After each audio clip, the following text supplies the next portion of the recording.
Some of this is really just about listening. Students are getting and receiving thousands of messages a day, but they're not having a lot of communication actually. Sometimes being useful is just being there to listen. Just being there to take a genuine interest.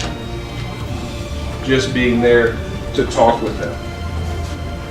Some of you are like, I could never talk to a young person, a 20-year-old person, a teenager, even a late 20. I don't know what Snapchat is. I don't know what Instagram is. I don't know what Bay is, right? I just learned what a smartphone was. I don't have an iPad, you know. Here's the thing you got to understand. To establish a great mentoring relationship, you don't have to be like youth. You just have to like youth. Okay? So if you can just like them, that's enough.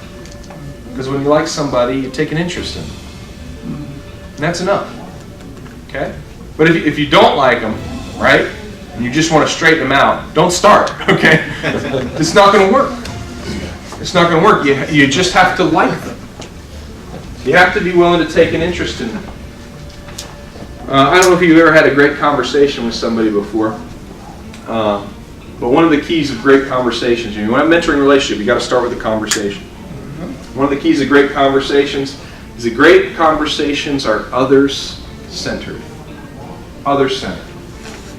What does that mean? It means when you're having a conversation, you don't talk about yourself. You find ways to get them to talk about themselves. I met this young couple. They were engaged to be married. Met them in Columbus a year and a half ago, and nice young couple. I basically asked them two questions. First question was, tell me about how you met and started going out. And they talked about that for 15 or 20 minutes. Then I said, well, tell me about what happened the night that he proposed. What was that like? And they talked for another 15, 20 minutes. And then we had to leave. And they said, this was a great conversation we just had. There was no conversation at all. I asked them two questions. Right? And they talked about themselves for 15 to 20 minutes. And their perception of that was that it was a great conversation. Because great conversations are other-centered.